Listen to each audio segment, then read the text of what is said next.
Have you told your friends that you see ghosts? Oh, absolutely not.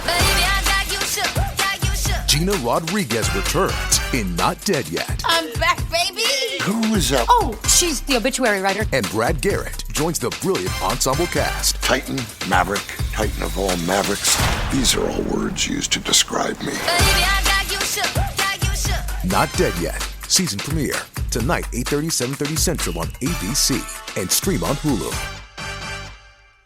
Welcome to the first installment of a new bonus series that we're going to do here on Horror Movie Night called Growing Up Kelly, which was the brainchild of this podcast's brain father, also Kelly, when we decided to bring his baby bro, Brian. Hello. As our third co-host, or as our second co-host. If I'm co-host number 2, he's number 3. Is that the hierarchy? I don't know. But here's my little spiel as we begin. But so since it's now me and the Kelly brothers as our show, Matt suggested that because we Facebook message a lot and always have. And when Brian got thrown in the mix, he started talking about some random shit, and I'm like, this can't be real. And then Matt was like, oh, this is going to become a regular thing. You're going to be like, they're lying when they tell stories of their childhood. So I was like, you're probably right. You guys are absolutely insane people. And Matt was like, I think we should do a bonus show called Growing Up Kelly. And here we are. So for our inaugural episode, I wanted to ask you guys about talent shows as children because Brian posted a Facebook status a week or so ago, where he said something about the most insane talent show with a sock puppet. But here's the thing that I like. I wasn't quite cool enough with Brian yet to be like, can I ask him this question? So I immediately went to Messenger and I'm like, all in caps, Brian used to be fat? Because he's a beanpole like me now. That might have something to do with a later story that won't be quite so laughter-inducing. But anyway, so Brian, why don't you tell everybody about your sock puppet talent show? And I think Matt will have some things to interject here as well. So I should start from the beginning, but I should actually start before the beginning of the talent show, which is I grew up and I had this best friend named Mike Adolph. He lived right behind me. And then in about second grade, I got another best friend named Dan Easley. Congratulations. I had 2 best friends or 2 friends, however you want to look at it. So I said, you know what I should do? I should make the trifecta and make us all best friends. What's the worst that could happen? Well, the worst that could happen was Mike Adolph and Dan Easley had a sleepover on Friday. They got together, and then on Monday came to school and said, we don't want to be your friend anymore. So I got sub-rated out of my best friends. Oh, my God. Wow. Okay, you know what? If I had any question that you were related to your brother before now, completely gone. Holy shit. That's the most Kelly thing I've ever heard. Yeah. So here I am, no friends. And I just was, I was a dweeb. No one liked me. My mom was like, I got to get this kid into a talent show. And she watched some like comedy like stage thing, but it wasn't like on like HBO or Comedy Central. It was on like Channel 3. And it was like some ridiculous talent show where this guy was singing Queen with puppets, but it was like Jim Henson professional puppets. And she's like, this is hilarious. I don't see any reason why my son can't do this. So she's like, you're going to go and audition for the talent show tomorrow, and you're going to sing Queen, Bohemian Rhapsody with puppets, right? I didn't know the song. Oh, God. I didn't have puppets. But also, my mom was my only friend. I couldn't afford to lose her. I wasn't having a great year. So I was like, okay, fine, I'll do it. So I was like, but we don't have puppets. And she's like, we'll just take socks. So like not sock puppets. No. she goes, I will make you some sock puppets before your audition, and then just forgot. Yes, that was it. She was supposed to make them and then forgot. So just handed me, I'm pretty sure they were my dad's socks, which is just kind of weird. So I had like these big, and like my dad's not a small guy, so they're like these big socks hanging down this little fat child's arms. And I go up on stage and I hit play on the CD. And I was so scared that I just kind of kept my eyes closed the whole time and maybe peeked every like 10 to 15 seconds trying to mouth the words, but I didn't know how to mouth them. And like, you're not very talented in like when you're 8, you know, like now I could kind of fake mouth words, but back then I just thought it was opening and closing my mouth.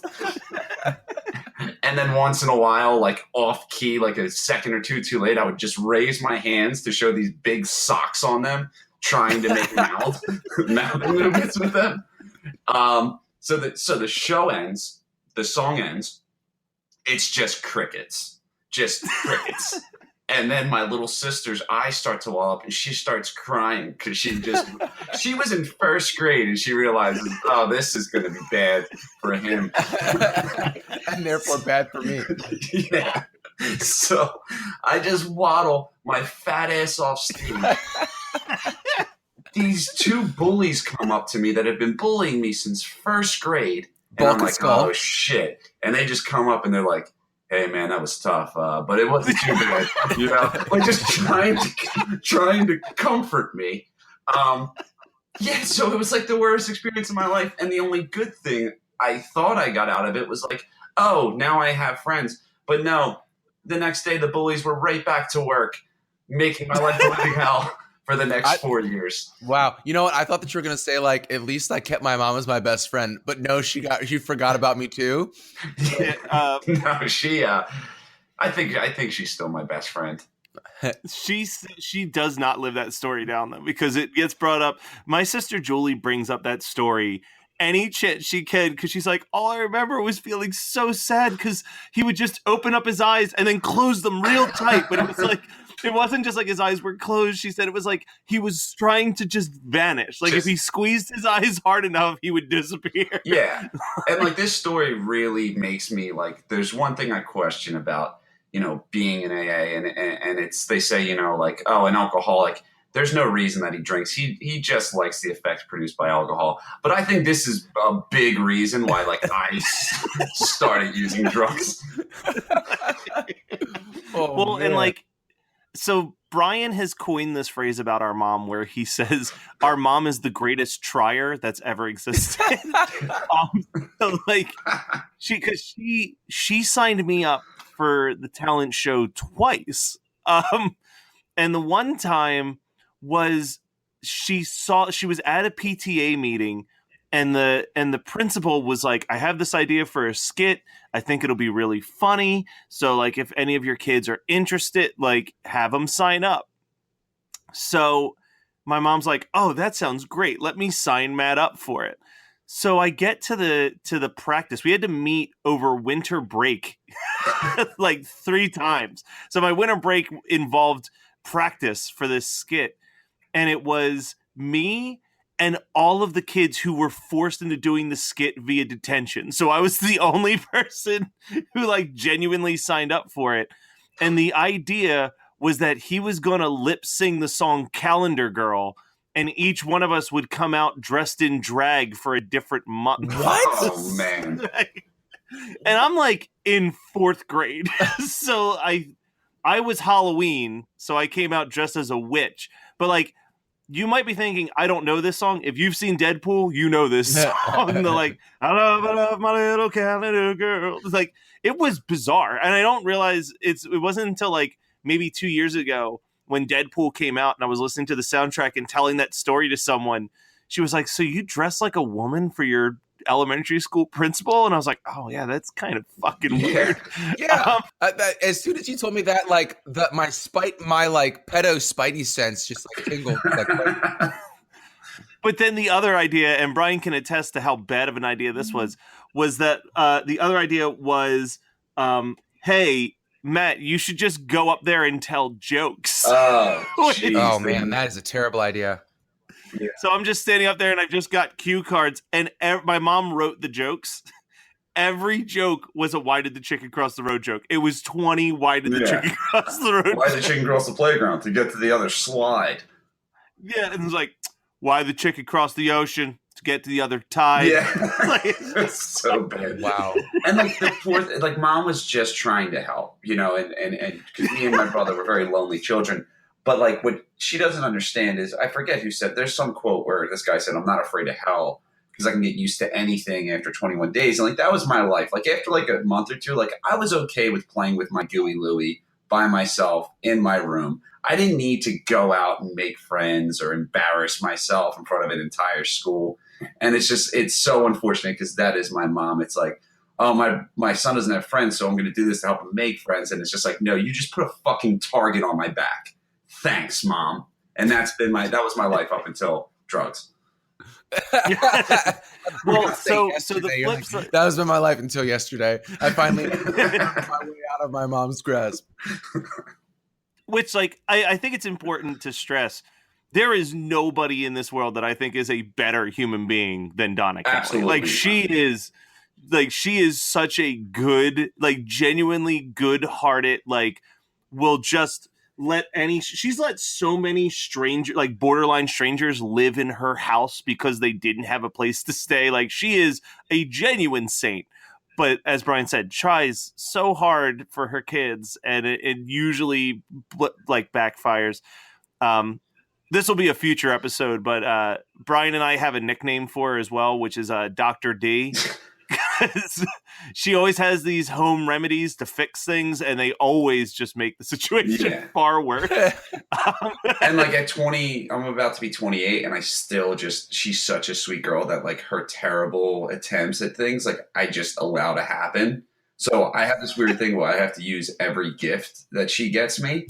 And as I said, I'm 28, so about to be 28. So Christmas 2 years ago, I was about to be 26. And one of the shirts she got me was like a Walmart shirt of Daffy Duck, like almost laying like the Rose Titanic position, saying, I'm not lazy, I'm just work impaired. And I wore it one day while I was home at 26 years old.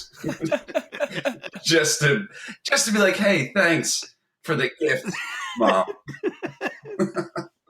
All right, so before we wrap this up, I mean, the positive thing to this story is that while Brian and I both had very awkward, like, talent show failures, we also, like, high school both had really successful high school performances in the talent show. Yeah, it's actually true. So I'll let you do yours first because mine ends in a song that I'm probably just going to play at the end of the episode because words won't do justice. You have to hear what I did. But you danced your little ass off with a guy who was way more in shape and attractive than you. I did. So somehow freshman, sophomore year, I started to have friends, a decent amount of friends. I think there's a correlation that I'm not going to keep repeating, but I had a decent amount of friends. So one of my good friends is actually, he lives in Miami now. He's very close to me. I still see him, which is really cool. He was the high school quarterback, and we were like, we should just do the dance off to American Pie. So we did. And then we just added more songs to it and turned it into like a 5-minute thing. And like, it was awesome. But like, just like Matt said, in our school district, it's like even the teachers and principals are egotistical, where like Matt went all 3 nights and it was easily the best skit of the night. Like it was just like the way it was well-versed and that, you know, not to be cocky, but it was just like the crowd went crazy. And then it came time to coin like the best skit of the night. And we lost to the teacher who was directing the talent show, put his own skit in and gave himself the best skit. So he lost. Yeah. Your school sounds ridiculous. Yeah. Mr. Gods is like, and the winner is me for my. That's a straight teen movie experience right there. Oh, I've told you before that the reason why I love Get Over It so much is that Martin Short's character is 100% the guy who did all of the school drama and talent show stuff. like looked like him, acted like him, even sounded like him. Like he was great. But at what price, you know? Oh yeah. Well, and I've got the video of Brian's talent show performance still, so I can post that on the Facebook page when we drop this episode. Yeah, it's on YouTube. Okay, I was about to say, get his consent first, but wow, you guys really plastered that shit everywhere. Well, I was really excited, and I showed it to my girlfriend like 2 months ago. I was like, dude, look at this. Because it was like my prime, and she just texted me back and said, that's 4 minutes of my life I'm never going to get back. And we just never discussed it. I feel like she says that after every time you guys have sex, too. So No, Scott, it's 2. It's 2. But like for me, I had been, like really established my. So I think the biggest difference between like my high school experience and Brian's high school experience was that like Brian was definitely still trying to figure out like who he was and like really, you know, doing things that he's mentioned a few times already. But like I was very like by like 6th grade, I was like, oh, I'm the loser. It's like, Jesus. Okay. And like I just kind of embraced it. Like I was like, all right. So like I started signing up for like stage crew and like signing up for like the TV studio and like getting really involved in the stuff where I was just like, I don't care if this doesn't make me popular because I'm not popular anyway. Is this why ska really appealed to you at the time? Oh, so much. Well, everybody in the TV studio and stage crew was a ska kid. That is a 90s joke that is 100% accurate. Oh, it absolutely is. Matt will post pictures on the group. Holy shit.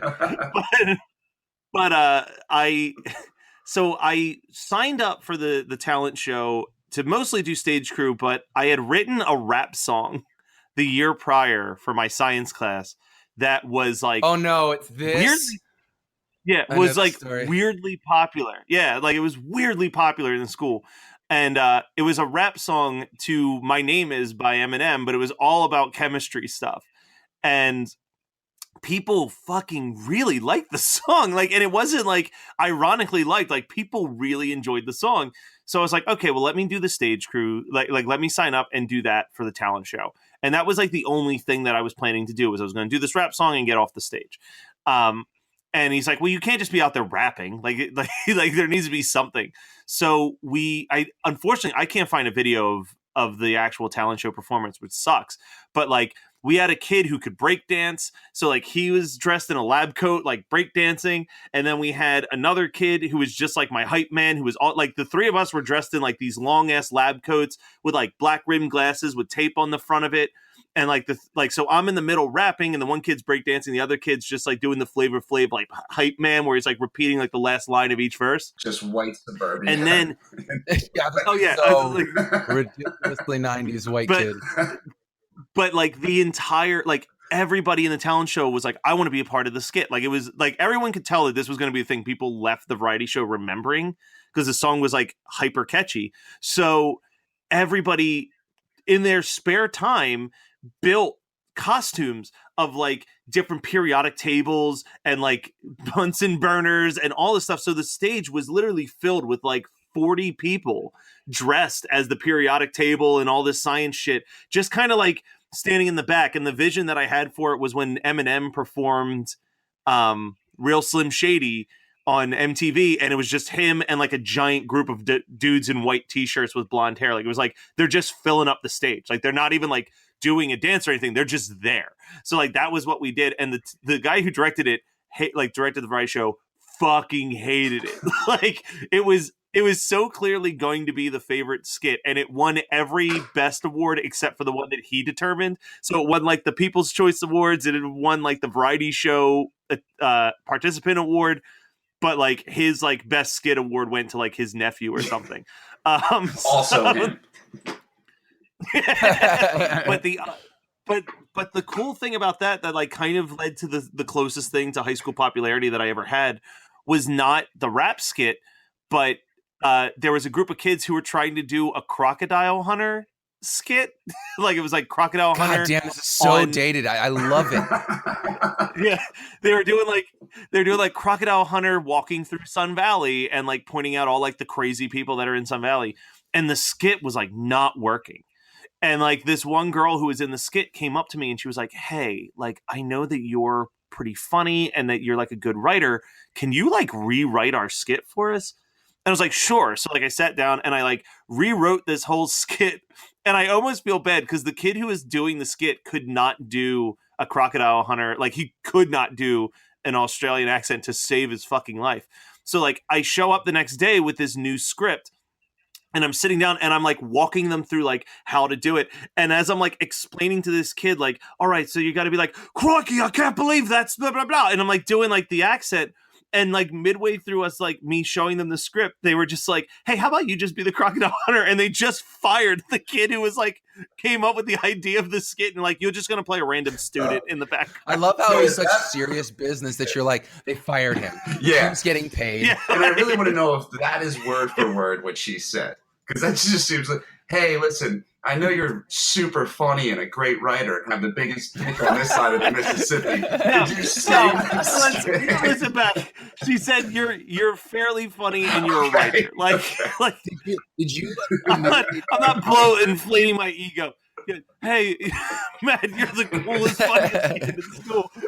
Please save the show. Yeah. Are you sure this happened in real life and not like a dream you had last night about high school? Actually, all these stories feel like nightmares and dreams that you had last night. I can't say the build up to it, but I can 100% say that those skits were a thing, and he was the people that he said he was. So they no. Yeah, and I know I've sat through this fucking song before. I sat through it in school. I hate Matt rapping, and like I sat through it because I'm a friend. I'm 5 years younger than Matt, and the teacher that he recorded it for played it for my class. I bet you he still plays it. I don't even know who Eminem is anymore. Mr. Zach. Mr. Zach. You know what the most embarrassing? The worst thing about that is I did it for this teacher, Mr. Zach, and then I was working at Home Depot for a summer, and this was like maybe it was after college, so it had to have been like 5-6 years after high school. And Mr. Zach came in to buy something. I was like, "Hey, Mr. Zach," and he had no clue who I was, and I was like, the chemistry rap kid." And he goes, "Oh, I still play that song for my students." Like, you didn't hit him with the hydrogen? He was the chemistry teacher, so instead of saying hi, you would say hydrogen to him, and he would say iodine because that is the periodic table, HI for high. Wow. Yeah, he was a real poon slayer. He was always drowning in that H2O. Yeah. Well, all right, so I'm gonna play the song at the end of the episode, but I guess Brian can help me justify like the reason that this song came to be at all was that he had a thing called the chemistry chant in his class, and it was at any point during the 45-minute class, a random student could stand up in his chair and yell "Chem." Yeah, and then someone else would yell "is," and one more person would yell "tree," and like that was like his like way to make teaching cool. Like in the middle class, you could just be like, "Chem!" You know that teacher in Monster Squad who's like, "I think science is cool, man." Yeah. He's him. Yeah, no, if it was a 90s show, if it was a 90s movie, he would be the chemistry teacher that's also the main character's father. That just really wants to. But the other big, the reason why the song was written, there's a couple lines about it, but he made it so that our class couldn't do the chemistry chant anymore. And the song was like my attempt at like getting it back, and it worked. Like he was like, "All right, you actually know what you're talking about in some of the verses about science, so like you can do the chemistry chant again." But it was because one kid stood up in his chair and just went, like the room had done like "is tree."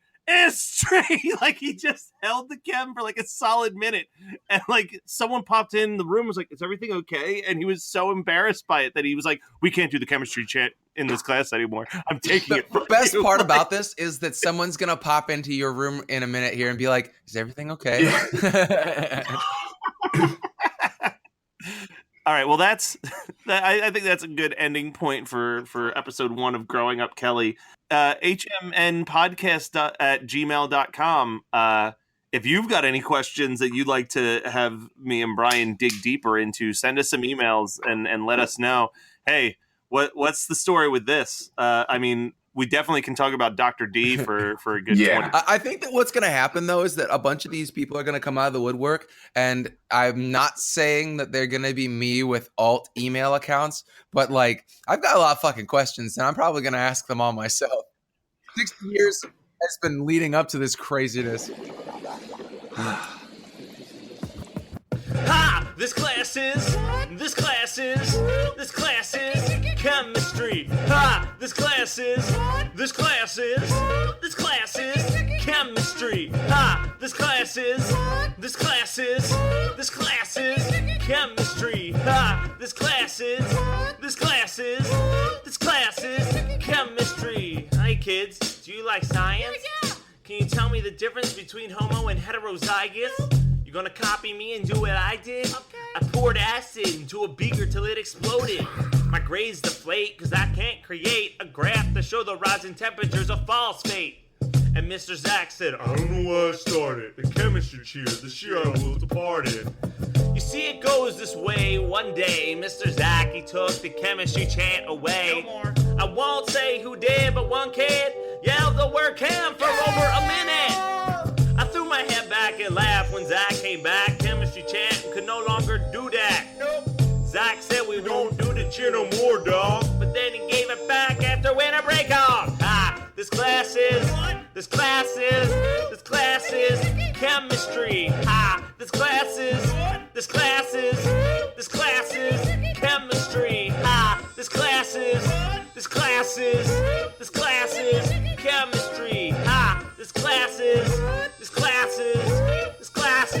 chemistry. Had a science teacher when I was in junior high. We called him Mr. Waz and he was a real cool guy.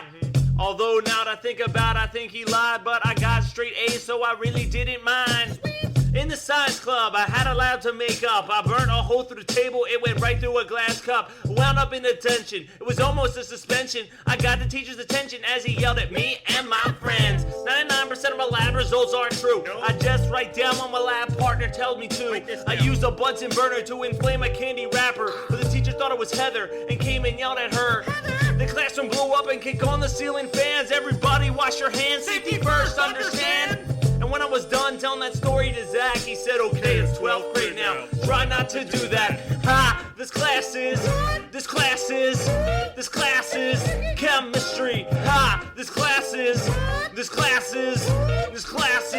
chemistry. Ha! This class is chemistry. Ha! This class is chemistry. Oh, great! My lab report's late, and I still have a formula that I didn't calculate. When I figure out the answer to the equation, I still have to put it in scientific notation. Am I passing or failing? Too much fear inside. I can't say it's in my car. Why? Because I don't drive. The fact is that I spent my life going through high school not knowing how to divide. My teeth grit when the board squeezed from chalk. Writing gibberish talk on to calculate how fast I walk. Sometimes I get nervous with smelly armpits, cause the answers I write on my tests are ridiculous. I lay awake all night in my bed with the periodic table. It's floating in my head and I go completely mad. And then I grab a notepad and I memorize all the atomic numbers in mass.